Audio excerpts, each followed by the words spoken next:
ራሳችሁን ጠይቃችሁ ታውቃላችሁ? የአንዳንድ ሰዎች ሪሌሽንሺፕ በጣም የሚያስቀና ሰላም ያለው የሚያጓጓ ነው።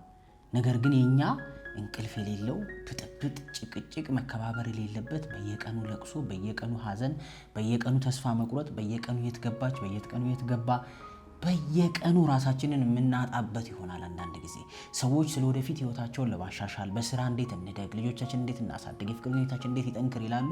እኛ ግን ገና ሪሌሽንሺፑን ለማስቀጠል እየተላቀስን ነው። ሪሌሽንሺፑን ለማስቀጠል ይወደኛል አይወደኝም፣ ትወደኛለች አትወደኝም፣ አብራኝ መሆን ትፈልጋለች አትፈልግም የሚለውን ገና ለመረዳት የኑሮውን የጉዞውን የመጀመሪያ ፓርት ልጣጯን ለመላጥ ስትረግል እያደረግን ያለ ነው። ለምን ብላችሁ ጠይቃችሁ ታውቃላችሁ? ለምንድን ነው ህይወት እንደዚህ ሆኖ? እድሌ ነው ወይስ ምርጫዬ? በዚህ ቪዲዮ ዲስከስ ላደርግላችሁ የመጣሁት 5 ለፍቅር ግንኙነት ወይም ለጤናማ የፍቅር ግንኙነት ዝግጁ ያልሆኑ የሰው አይነቶችን ልናወራ ነው። ቪዲዮ ትንሽ ሲሪየስ ነው። ትንሽ ሊያስደብራችሁ ይችላል፣ ትንሽ ሊነካችሁ ይችላል፣ ትንሽ አንኮምፎርታብል ሊያደርጋችሁ ይችላል። ግን መናገር ስላለብን ግዴታ ዲስከስ እናደርጋለን። እነዚህ የምላቸው ነገሮች መሰረት ሲያልፉ ወይም ደግሞ ከመጠን ሲያልፉ እንጂ በተወሰነ መልኩ ሊኖርብን ይችላል። ሁላችን ሰው የፍቅር ግንኙነት ውስጥ ገና ወደደኝ አልወደደኝ የሚለው ጅማሬው ነው። ተዋዶም ብዙ ትግል አለ ህይወት አይደል? ተፋቅሮም ብዙ ትግል አለ። አብሮ መኖር ጀምረህም ህይወት የራሱ ብዙ ከባድ ፈተና አለው። እንደውም የሚከብደው ፓርት እሱ ነው። ከምትወደው ሰው ጋር ተገናኝተህ ህይወትን መምራት ነው የሚከብደው ፓርት። ግን እኛ መጀመሪያው ላይ ገና ምርጫ ላይ ነው ፍርድም የምንበለው ስቃይ የምንበለው። ገና ሳንኖር ነው በፍቅር ውስጥ የምንሰቃየው። እንደዚህ አይነት ሰዎችን መለየት ስላለባችሁ ነው።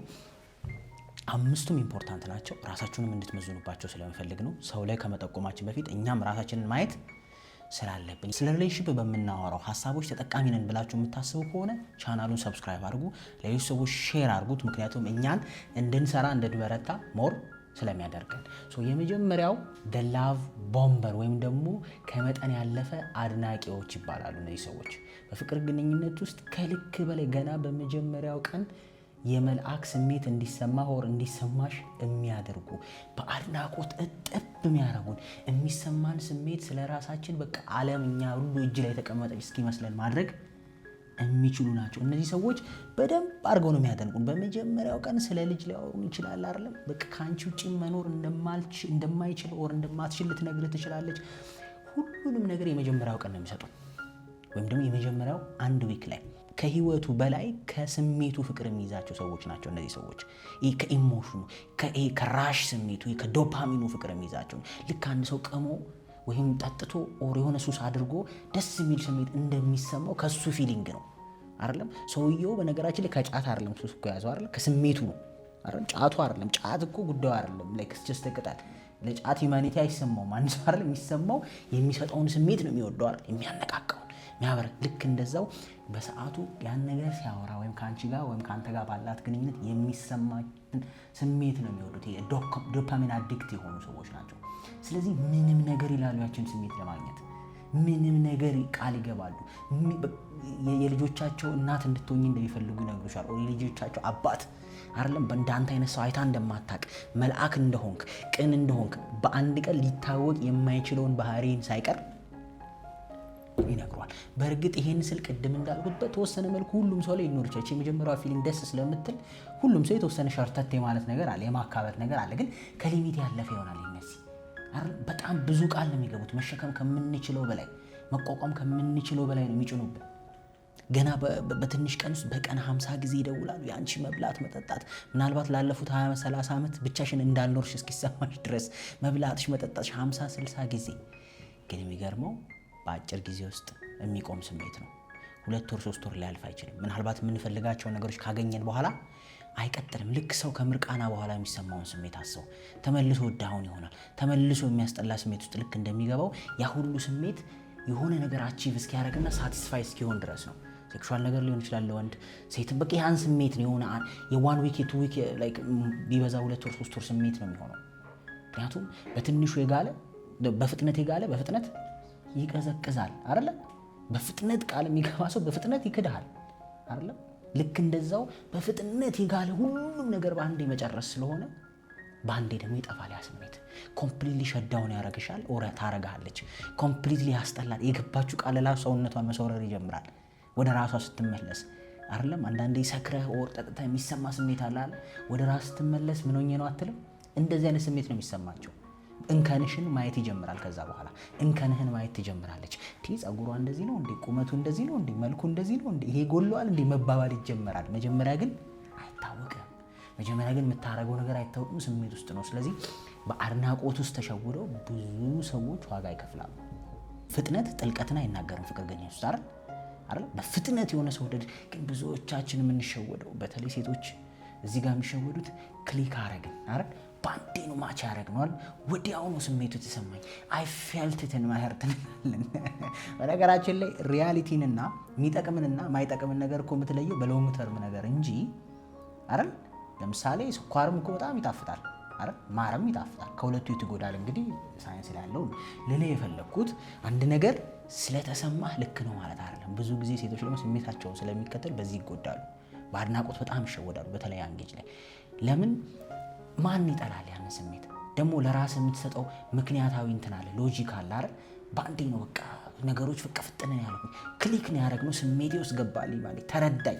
በዚህ ፍጥነት የሚረዳኝ ሰው አላገኘውም ነበር፣ አየልኝ ውስጤን እያለን ለራሳችን የምንደረድራቸው ምክንያቶች ዋጋ ያስከፍሉናል። ሰው ፍቅር ግንኙነት ውስጥ መግባት ያለበት እንደየስቴጁ ነው አይደለም? የመጀመሪያ ሳምንት ለመተዋወቅ ለማወቅ የምትሄድባቸው እንጂ ቃል ለመግባት የምትደርስበት አይደለም። ምክንያቱም ዲፕ ደግሞ እንሰንጥቀው ካልን ጊዜ አይበቃንም እንጂ ሰው በዚህ ደረጃ ቃል የሚገባ ከሆነ በዚህ ደረጃ ፍቅሩ የሚናገር ከሆነ ሰልፍ ወርዝ ራሱ የለውም ማለት ነው። ለራሱ አይመርጥም ማለት ነው።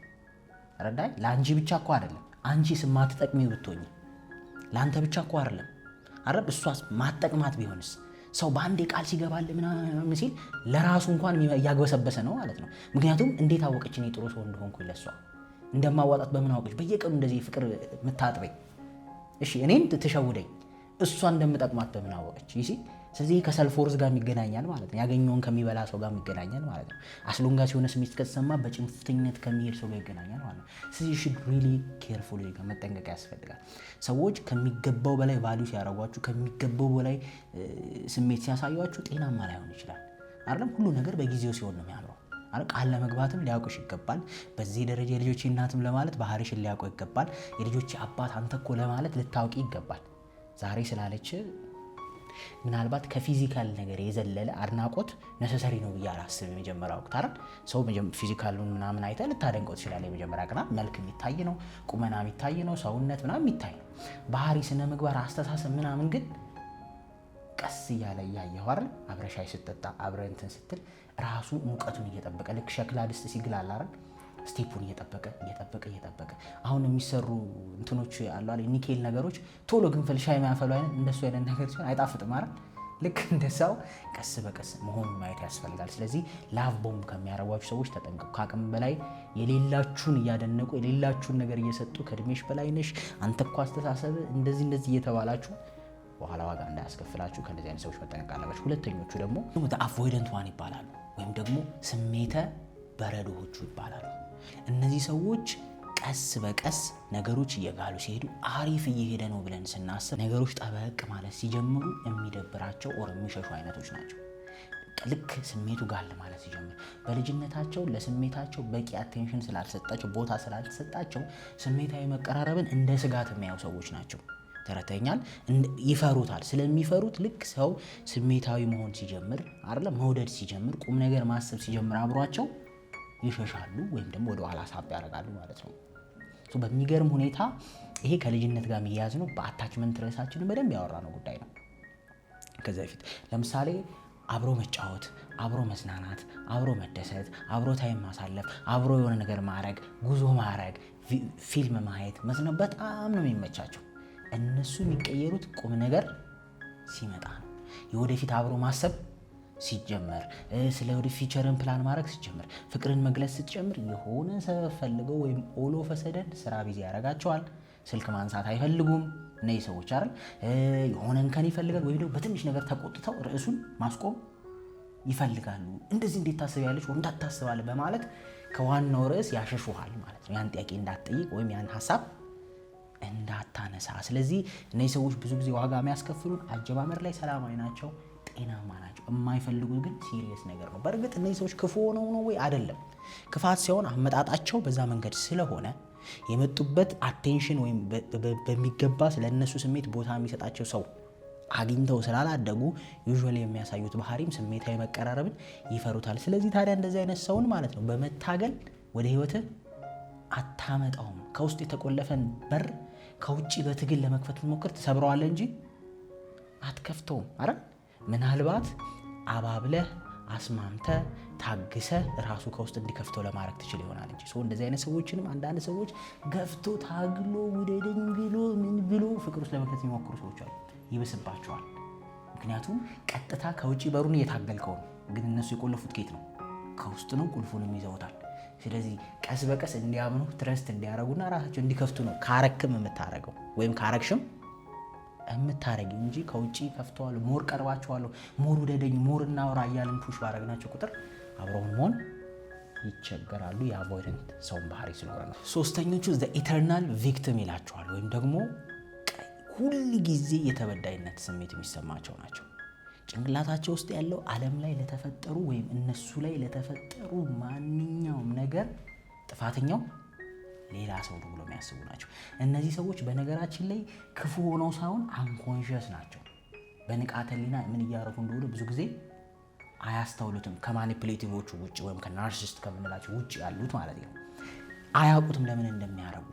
ግን በጣም የተበዳይነት ስሜት ይሰማቸዋል። ስለ የትኛውም ያለፈ ታሪካቸው ብትጠይቃቸው፣ ስለ የትኛውም የወደቁበት ቦታ ብትጠይቃቸው ተጠያቂው ሌላ ሰው ነው። ከምክንያት ውጪ ጥፋተኛ ነኝ የሚል ፕሮግራም ውስጣቸው የለም። እኔ ነኝ ምክንያቱ የሚል አሳሰብ ኮምፕሊትሊ አይዲያውም አይመጣላቸውም። ብትላቸውም ይናደዳሉ፣ ይደነግጣሉ፣ ያለቅሳሉ፣ ያዝናሉ። ምክንያቱም ፕሮግራሙ ራሱ የለም ጭንቅላታቸው ውስጥ። ከስራቸው የተባረሩት አለቃቸው ክፉ ስለሆነ፣ ስራቸው ላይ ፐርፎርም ያላያጉት አለቃቸው አሪፍ ስላልሆነ ወይም የስራ ባልደረቦቻቸው አሪፍ ስለ ኦልዌይስ በህይወታቸው ሰክሰስፉል ያሉ ቤተሰቦቻቸው በደንብ ስላላሳደጓቸው፣ ቤተሰቦቻቸው ክፉ ስለሆኑ፣ ቤተሰቦቻቸው ከአንደኛው ወንድም እነሱን ስለሚለዩ ኦልዌይስ ምክንያት አያጡም። ስለ ወደፊት የፍቅር ግንኙነት ስላለፈ የፍቅር ግንኙነታቸው ብትጠይቃቸው ኦልዌይስ ያኛው ሰውዬ ነው ጥፋተኛ አይደል? በድሎኛል፣ ጎድቶኛል፣ ጎድታኛለች፣ በድላኛለች አይደል? እኔ በጣም የዋህ ነኝ። ደግሞ ራሳቸውን የሚያዩት በጣም የዋህ፣ በጣም እንደተጎዳ፣ በጣም እንደተበደለ፣ በጣም ሩሩ ልብ እንዳላቸው። ይህን ስል ግን ሩሩ የምርም ልብ ያላቸው ሰዎች የሉም እያለን ግን አይደለም። እሺ ፒኦቪ ያዟት። ግን ደግሞ በአብዛኛው ያስታውቃል ሰው እንዴት ሁሉም ነገር ላይ እሱ ጥፋተኛ አይሆንም፣ ሌላ ሰው ይሆናል አይደል? በአንዱ እንኳን ቢሆን ትረዳዋለህ ያ ሰው። ግን እነዚህ ሰዎች እንዳልኩ ፐርሰናል ላይፋቸው ላይ፣ ሪሌሽንሺፓቸው ላይ፣ ስራቸው ላይ፣ የቤተሰብ ህይወታቸው ላይ፣ ገንዘብ ማጣታቸው ላይ አይደለም የሆነ ነገር መውደቃቸው፣ መነሳታቸው ላይ የሁሉም ችግር ኤክስተርናል ፎከሳቸው ወይም ደግሞ የሆነ ነገር ሆኗል። ስለዚህ በፍጹም ስህተት ነኝ ብሎ የማያምን ሰው ጋር የፍቅር ግንኙነት መመስረት ማለት ማበድ ማለት ነው። ምክንያቱም ሁልጊዜ ማሊሆን ነው ጥፋተኛ አንተ። ሁልጊዜ ሰው ደግሞ ሁልጊዜ ራሱ ጥፋተኛ መሆን አይችልም። አንዳንዴ እኮ እንደ ሰው ጥፋተኛ ሆነህ ራሱ ያን ሰውዬ ጥፋተኛ ሆኖ ራሱ እኔ ነኝ ትልለታለህ አይደለም? ኤቭሪ ሲንግል ዴይ ያ ሰውዬ ጥፋተኛ ነው ብለህ የምታስብ ከሆነ በየትኛውም ሲቹዌሽን ውስጥ ራስህ ፈልገህ በገባህበት ጉዳይ ውስጥ፣ ራስህ ፈልገህ በፈተፈትከው ጉዳይ ውስጥ፣ ራስህ ፈልገህ በነካካው ጉዳይ ውስጥ ማለት ነው እችን ታክል ሪስፖንሲቢሊቲ መውሰድ የማትችል ከሆነ ህይወትን መከራ ያደርጉብሃል። ይህ ምንም ጥያቄ የለው። ኖ አዝናለሁ፣ እንደዚህ ባይኮን ጥሩ ነው። ግን ሰዎች እንደዚህ ከሆኑ አብሮ ለመኖር በጣም አስቸጋሪዎቹ ነው የሚሆኑት። ምክንያቱም ህይወት ላይ ለሚመጣው እያንዳንዱ ጥያቄ ተጠያቂ ወይ ሚስት ነች ወይ ባል ነው። የትኛው ነው ጥፋት እንኳን አጥፍተው አንቺ ስላናደድሽ ነው፣ አንተ ስላናደድከኝ ነው። የሆነ ነገር አድርገው መጥተው አንተ ይሄን ስላላረክ ነው፣ አንተ ይሄን ስላላረክ ነው።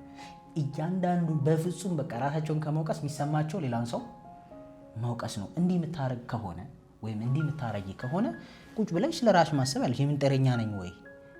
አረ ሰው በጨለማ ውስጥ ሲሄድ ማጅራቱን ቢመታ ማጅራት መቺው የራሱ ጥፋት እንዳለበት ሁሉ ተመቺውም ጥፋት አለበት ብዬ ነው የማምነው። ለምን በዛ ሰዓት ብቻውን መሄድ የለበትም ከተቻለ አይደል? ካልተቻለ ደግሞ ራሱን መጠበቅ ነበረበት። ምክንያቱም ያ ሰውዬ ሌባውን ከሆነ ጥፋተኛ የሚያደርገው ዘመኑን ሙሉ ማጅራት ሲመታ ሊኖር ነው አይደል? ራሱን ግን በተወሰነ ወቅት ተጠያቂ ካረገ ግን አምሽቶ አይገባም። ከዛ በኋላ አይደል? ቢገባም ተጠንቅቆ ይገባል። መብራት ሊይዝ ይችላል። የአካባቢው መብራት እንዲኖረው አድቮኬት ሊያደርግ ይችላል አይደል? ፖሊስ እዛ ጋር እንዲመጣ ብቻ ብዙ መንገድ ሶሉሽን ለመፈለግ በህይወት ራስን በተወሰነ መልኩ ተጠያቂ ማድረግ ያስፈልጋል አይደለም። ይሄ ማለት የተበዳይነት ስሜት ውስጥ ገብቶ እንትን ውስጥ ገብቶ ራስን መጉዳት እኔ ጥፋተኛ ነኝ ያሉ መጉዳት ማለት አይደለም። ለሶሉሽን የሚሆን ተጠያቂነት አለ አይደለም። ኦኬ ይሄን ያደረኩት ለዚህ ነው። በህይወቴ የሆነ መጥፎ ሰው ከገጠመ ሪሌሽንሺፕ ላይ ኦኬ ምርጫዬ ላይ ችግር ነበር አይደል፣ አስተሳሰቤ ላይ ችግር ነበር። ይሄ ነገር ሲኖር ማየት ነበረብኝ፣ ማስተዋል ነበረብኝ። በዚህ መንገድ ሲዋሸኝ ማየት ነበረብኝ ማትል ከሆነ ሁልጊዜ ሸወደችኝ፣ በላችኝ፣ ዘረፈችኝ፣ አታለለችኝ እንዴ ብታይኖር እኮ አታላይ እንደሆነች ታስታውቅ ነበረ አይደል? አስተውለህ ቢሆን ምናልባት ለሌባ የሚመች ሰው ባህሪ ሊኖር ይችላል። ሌባዎች ታርጌት እንዲያረጉ አይደል? ስልክን እያንዘላዘልክ ሊሆን ይችላል የምትሄደው። ካላያችሁልኝ አይፎን 17 እያልክ እንዲህ እያልክ ብትሄድ ከሆነ እኔ ሌባው ላይ አልፈርድም። ያው በህጉ ይፈረዳል፣ ግን አጓጉተኸዋል ይሲ። ስለዚህ እንትን ማለት ያስፈልጋል፣ ያንንም ማስተዋል ያስፈልጋል በተወሰነ መልኩ ነው። አራተኛ the controller ይባላሉ፣ ወይም ደግሞ ተቆጣጣሪዎቹ ይባላሉ። በጣም በቃ ሰውን ፕሮጀክት አድርገው የሚያስቡ አይነት ሰዎች ናቸው። ባይ ዘ ዌይ ፍቅርን ማለት ነው ከኃይለኛ ቁጥጥር ጋር የሚደባልቁ ሰዎች ናቸው። ምን ማለት መሰላችሁ? እነዚህ ሰዎች ኃይለኛ የሆነ ስጋት ውስጣቸው ስላለ ነው እንደዚህ የሚሆኑት። ኃይለኛ የመተው ስሜት ፍራቻ ስላለባቸው ሁሉም ነገር አንደር ኮንትሮል በማድረግ በኖር የሚፈልጉ ሰዎች ናቸው። ተረተኛል። የማታውቀው ነገር ካለ ልትቆጣጠረው የምትችለው ሁሉንም በሮች በመቆለፍ ነው አይደል? ለምሳሌ ብዙ በር ቢኖርም አይደል የሆነ ፍራቻ ካለብህ ሁሉንም በር አስሬ ቼክ ታደርጋለህ። ልክ እንደዛ እነዚህ ሰዎችም ሪሌሽንሺፕ ላይ ያላቸው ባህሪ ኤክስትሪምሊ ሰዎችን ነፃነት በመጋፋት ለመቆጣጠር የሚሞክሩ ሰዎች ናቸው። በተወሰነ መልኩ የፍቅር ግንኙነት ውስጥ የቁጥጥር ስሜት ልክ ነው። ምክንያቱም ኃላፊነት ከፓወር ጋር አንድ ላይ ስለሚመጣ አይደለም። ሬስፖንሲቢሊቲ እና ፓወር የአንድ ሳንቲም ግልባጮች ናቸው። አንድ ሰው ኃላፊነት አለብህ ብለህ ኃላፊነት ስትሰጠኝ ፓወር ሊኖረኝ ይገባል። በየወሩ ደሞዝ ልትከፍለኝ ይገባል ብለህ ኃላፊነት ስትሰጠኝ በተወሰነ መልኩ አንተ ላይ ፓወር አለኝ ማለት ነው። ይህን ስራልኝ ይህ ማለት ሪሌሽንሺፕም ላይ ባል ጠባቂ ነው ካለሽ ሚስት አይደል ይህን ኃላፊነት ከሰጠችው በተወሰነ መልኩ ደግሞ ፓወር ልትሰጠው ይገባል። ለምን አታምሽ ሚል አይደል ይሄ እንደዚህ አድርጊ ሚል የሆነ ፓወር፣ አለበለዚያ አይሆንም። ሪስፖንሲቢሊቲ ያለ ፓወር ሰጀሽን ነው የሚሆነው አይደል? ምክንያቱም አሁን መንግስትን ኃላፊነት አለበት ብለ ዜጎቹ ግን ኃይል ባይኖረው ደግሞ ማስቀጠል አይችልም አይደል? የተወሰነ ደግሞ ኃይል ያስፈልገዋል ሰው ምን ለማድረግ ያን ኃላፊነት ለመወጣት ኮንትሮለሩ። ይሄም ለዚህ ነው ያልኩት ጤናማ ፍቅር ግንኙነት በተወሰነ ሊኖር ይችላል አይደለም። አታምሽ ማለት የት ነሽ ማለት የት ነህ ምናምን መጠያየቁ ሊኖር ይችላል። ይሄ ግን ከመጠን ያለፈ ነፃነት የሚነፍግ ነው። በቃ ስልክን መቆጣጠር፣ ከኋላ መከተል፣ የሆነ ነገር ማድረግ በጣም መስመር ያልፋል። ተረተኛ እረፍት የሚነሱ ናቸው እነዚህ ሰዎች። ባይ ዘ ዌይ ስለምወድህ ነው ይሄን ማድረገው ይለዋል። ግን ይሄ ስለመውደድ ሳይሆን ከበታችነት ወይም ከኢንሴኩሪቲ የሚመጣ ነው። ኢንሴኪዩር ስለሆነ ያ ሰው እኔ ካልተቆጣጠርኩት ሰው ይወስድብኛል፣ ያንን ሰው እኔ ካላየሁት የሚነጥቀኝ ሰው አለ። ሰውየው ኦር ሴትየዋ በምርጫዋ ሳይሆን እዛ ግንኙነት ውስጥ የገባችው እናንተ በምታረጉት ቁጥጥር ነው ይመስል። ይሄ ባህሪ ባይዘው ልጆችም ላይ ይገለጻል። ልጆች ሲያሳድጉ አንዳንድ ወላጆች አይተ ከሆነ የልጁን ፌት መተንፈሻ ሳተው መቆጣጠር ይፈልገዋል። 18 ዓመት ከሞላው በኋላ ግን መብት የለሽም እንደ ወላጅ ኦር እንደ ወላጅ የለም አይደለም። ስለዚህ ሙሉ እንደዚህ በቃ ያንዳንዱ መተንፈሻውን እቆጣጠራለሁ እኔ የምፈልገውን ነው እንዲሆን የምፈልገው የሆነ ሰዓት ሲለቀቁ ከመጠን በላይ ያልፋል። ሰዎች በነፃነት ውስጥ ነው መግዛት የምንችለው። ያንን ባህሪ የሌላቸው ሰዎች ናቸው። በጣም ቅናት ውስጥ ይገባሉ አይደል? በቀላሉ ስሜታቸው የሚረበሽ ናቸው። በጣም ኃይለኞች ናቸው። በጣም ላይክ በማትጠብቀው መንገድ ሊቆጣጠሩ የሚሞክሩ ናቸው። እና ይሄ ደግሞ ፍቅር ውስጥ ትልቅ ነፃነት የሚነሳና ሰላምን የሚነሳ ነው። ምክንያቱም የፍቅር አጋር አንተ ላይ በተወሰነ መልኩ እምነት ከሌለው አይደለም እንደ በግ እየጠበቀህ እንደሆነ ካወቅ በጣም ሮማንቲክ እንትኑን ይቀንሰዋል። ይህንን ስል ግን በጣም ስርዓት የሌላቸው ሰዎች አይደል በጣም ስርዓት የሌላቸው ፍቅር አጋር ገጥመውን እነሱን ለመቆጣጠር ለማየት እንዲምናረግ ሰዎች ልንኖር እንችላለን በተወሰነ መልኩ። ግን በኔ እይታ ያንን ማረግህ የምር ጥፋተኛ እንደሆነች ለማወቅ ወር ጥፋተኛ እንደሆነ ለማወቅ የዘለለ ጥቅም የለውም። ምክንያቱም ከሰው ጋር በዛ አይነት ሁኔታ ውስጥ መቀጠል ስለማይቻል አንዳንድ ሰዎች የሆነ ነገር ሲጠራጠሩ ሊከታተሉ ይችላሉ፣ ስልክ ቼክ ሊያደርጉ ይችላሉ። ሪሌሽንሺፕ ላይ ትዳር ላይ ከዛ ያን ነገር ቼክ አድርገው የሆነ ነገር ካዩ በቃ ያን ልጅ አልፈልግም ሊሆን ይችላል። በተወሰነ መልኩ እረዳቸዋለሁ። ምክንያቱም ሰው እየተሸወደ እንደሆነ እየተሰማው መቀመጥ ስለማይችል ከመሬት ተነስቶ ረፍት የሌለው ሰው ነው የምለው። ብዙ ጊዜ ሞክሮ ምንም ነጥብ እያጣ ግን አሁንም ረፍት ማይሰማው የሚጨንቀው አይደል ለእያንዳንዱ ነገር ፕሩፍ የሚፈልግ ቪዲዮ አብሪ ያን አርጊ ይሄን አርጊ ብሮ ከልጅቷ በላይ ለአንተ ነው ማዝነው። ምክንያቱም ቅድም እንዳልኩ ሪሌሽንሺፕ ላይ ማደግ ማቀድ ሳይሆን ዘበኝነት ላይ ነው የቆምከው አይደለም። ያን ሰው ይዤ የሆነ ቦታ ሄዳለሁ ሳይሆን ያን ሰውዬ ክብ ሰርቼ እሱን ጥበቃ ነው የማሳ ጥበቃ ነው ህይወትህ ነው። እዚህ ጋር ከሆነ ህይወት እንዴት ታድጋለህ ወደፊት? ሙሉ ለሙሉ ስራ የት እንደምትተነፍስ መጠበቅ ከሆነ ግሮ እያረክ አይደለም እየወደክ ነው ህይወት ላይ። ሌላ ብዙ ዳይሜንሽን እኮ አለ የምታድግበት፣ ስፒሪቹዋሊ፣ ፋይናንሻሊ፣ ሜንታሊ፣ ኢሞሽናሊ እንዴት ታድጋለህ? ሆል ስራ እዚህ ጋር ከሆነ አንቺም ቀን ሙሉ ሌሊቱን ሙሉ የሚያሳስብሽ የእሱ የበላው የጠጣው የተነፈሰው ከማጋ እንዳወራ ከማጋ እንደሆነ ከሆነ እየኖርሽ እኮ አለ። ቅድም እንዳልኩት ገና ኑሮ ሳይጀምር ወጡ ሳይወጠወጥ አይነት ነገር ገና ኑሮ ሳይጀመር ስቃይ እየበላችሁ ነው አለ።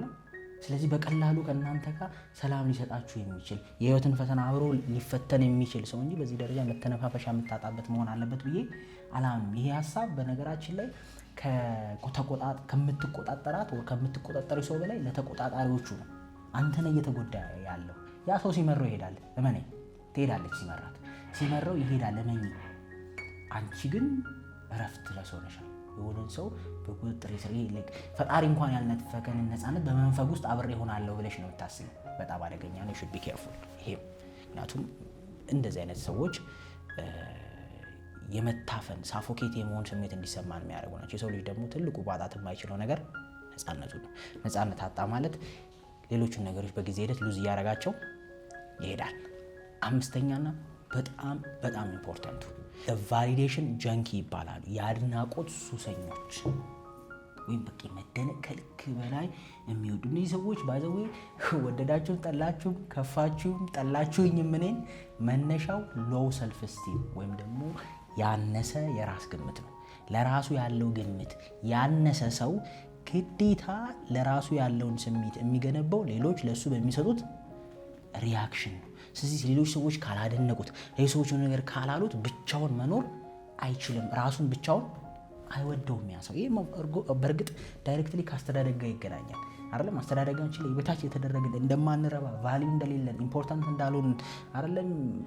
ትምህርት ጎበዝ ካልሆነን ማንረባ ዩዝለስ እንደሆን እየተነገረን ስናደርጋለ መልካችን ካላማረ ዩዝለስ እንደሆንን እየተነገረ ጠቆር ካለን ቀጠን ካለን ኢምፖርታንት እንዳልሆን ሙያ ከሌለን ብቻ በአስተዳደግ ላይ እንደዚህ ተጽዕኖች ተደርገው ሲታደግ ሰው ራሱን ይጠላውና ግዴታ ለመኖር የሌሎች ሰዎችን ድጋፍ ይፈልጋል፣ ቫሊዴሽን ይፈልጋል። ስለዚህ እነዚህ ሰዎች የፍቅር ግንኙነት ላይ የፈለገ ያክል ካንተ ፍቅር ብትሰጣት የፈለገ ያክል ካንተ ፍቅር ብትሰጪው በቂያቸው አይደለም። ሌላ ተጨማሪ ይፈልጋሉ። ኮንስተንትሊ አፕዴት መደረግ አለበት። ልክ እንደተቀደደ ባልዲ አይደለም የማይሞላ የአቴንሽን ከረጢታቸውን ብዙ ሰው ካልሞላው በአንድ ሰው በቂ አይሆንም። ለዛም በጣም ብዙ ቦታ ይረግጣሉ። ከተለያዩ ሰዎች ጋር የፍቅር ግንኙነት የሚመስል ነገር ይጀምራሉ። እነዚህ ሰዎች በሚገርም ሁኔታ ሪሌሽንሺፕ ውስጥ እንኳን ሆነው ከሌሎች የሚመጣላቸውን አቴንሽን ሙሉ ለሙሉ መዝጋት አይፈልጉም። በረጅም ገመድ ያስሩታል እንጂ ዞር በላ አትለውም ብትሞት። ምክንያቱም ትፈልገዋለች፣ ያን አድናቆት ትፈልገዋለች፣ የእሱን አቴንሽን። ግን ምን አላት? ባል አላት፣ ፍቅረኛ አላት። ግን አትተውም። ስቲል ያን ቴክስት ትፈልገዋለች። እስቲ እሱን የፈለገኝ ነው ማብራሪያዋ። እሱ ነው እኔ ምን አገባኝ። ግን ዲፕ ዳውን የእሱን አድናቆትና የእሱን እይታ ኦሎስ እሷ ላይ ፎከስ ማድረጉ ማተር ያደርጋል። ሶሻል ሚዲያ ላይ ፎቶ ፖስት አድርጋ ላይክ አለመደረጉ ከልብ ያማታል። የሆነ ነገር አድርጎ ሰዎች አለማየታቸው፣ የለበሰውን የገዛውን ጫማ የገዛውን መኪና ሰዎች አለማየታቸው፣ አለማድነቃቸው ያማዋል። ግን የሆነ የጎደለ ፓርት አለ። ተረተኛ አድናቆት መፈለግ። ይሄ ደግሞ በጣም ለቺቲንግ በጣም ያጋልጣል። ምክንያቱም የማይሞላ ከረጢት ነው። ምንም ያክል ቢከተት ቀዳዳ ባልዲ ለትንሽ ጊዜ የሞላ ቢመስልም ከ10 ደቂቃ በኋላ መልሶ ባዶ ነው አይደል? ምክንያቱም ውሃው እየፈሰሰ ስለሚልክ እንደዛው ነው የቫሊዴሽን ወይም ከሌሎች አድናቆት የማግኘት ከረጢታቸው። እንደዚህ አይነት ሰዎች ግንኙነት ሲገቡ አይጠግቡም። በቃ ከስራ ባልደረባቸው ከሴቶች ከሆኑ አቴንሽን ይፈልጋሉ። ስለዚህ የሆነ ነካ አድርጎ ፍቅር አስጀማምረው ዞር ማለት፣ ከዛ እሷ ኮርስ ቼዝ እንድታደርገው ይፈልጋል። ዛስ ማስኩሊኒቲውን የሚያገኝ ይመስለው እንደዛ ነው።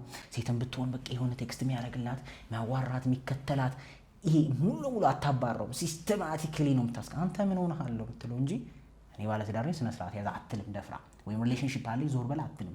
ጀስት በሩን ገርበብ የማድረግ ነገር ወይም ደግሞ በደንብ ያለ መቆለፍ ወይም ያለ መዝጋት። ለምን ቻንሱን ከመጣ ኢቨን እንኳን በተግባር ማድረግ ቢከብዳት አቴንሽን። ከእንደዚህ አይነት ሰዎች ጋር የፍቅር ግንኙነት መስርቶ መኖር በጣም ከባድ ነው። ምክንያቱም እኛ የምንሰጣቸው ነገር ኦልዌይስ ለነሱ በቂ ስላልሆነ 2 3 4 5 አካባቢያቸው ላይ ይፈልጋሉ። ስለዚህ እኛ ዩዝለስ የሆነ ስሜት እንዲሰማን ያደርጋል። ብቁ እንዳልሆን ስለሚሰማን ኮንስተንትሊ ቼዝ እንድናረጋቸው እንድናባራቸው ያደርጋል። ስለዚህ እነዚህ ሰዎችን መጀመሪያ ከራሳቸው ያለውን ነገር አስተካክለው እስካልታረቁ ድረስ ለፍቅር ግንኙነት ዝግጁ አይደለም። እንደዚህ አይነት ባህሪ ካለህ መጀመሪያ ሂል ማድረግ ነው እንጂ ያለብህ ፍቅር ውስጥ ገብተህ ሌላ ሰው መጉዳት አለብህ ብዬ አላምንም። በተለይ ትዳር ደግሞ ኢምፖሲብል ነው፣ እዛ ውስጥ ባትገቡ ይሻላል። ምክንያቱም ትዳር ከሪሌሽንሺፕ የበለጠ ጠበቅ ያለ ቦታ ስለሆነ የማይሞላ ጉድጓድህ ወር የማይሞላ ጉድጓድሽ አደገኛ ያደርገዋል ያን ፍቅር ግንኙነት። ኤኒዌይስ ራሳችሁን የምትመረምሩበት 10 ጥያቄዎች ቴሌግራም ቻናላችን ላይ ያስቀምጥላችኋለሁ። ቴሌግራም ቻናላችንን ጆይን እያደረጋችሁ እነዛን ጥያቄዎች ራሳችሁን መልሱበት። ሁለተኛ የፍቅር አጋራችሁንም እንድትመዝኑበት ስለሚጠቅማችሁ ነው። በሌላ ቪዲዮ እስከምንገናኝ መልካም ጊዜ ይሆንላችሁ። ለማማከር አገልግሎት 0948 48 63 ቀጥታ አሲስታንት ማግኘት ትችላላችሁ። ለፐርሰናል ዴቨሎፕመንት ክላስ 0948 48 63 ዋትስአፕ ላይ ቴክስት ማድረግ ትችላላችሁ። ሰብስክራይብ አድርጉ ቻናሉን። መልካም ጊዜ ይሆንላችሁ።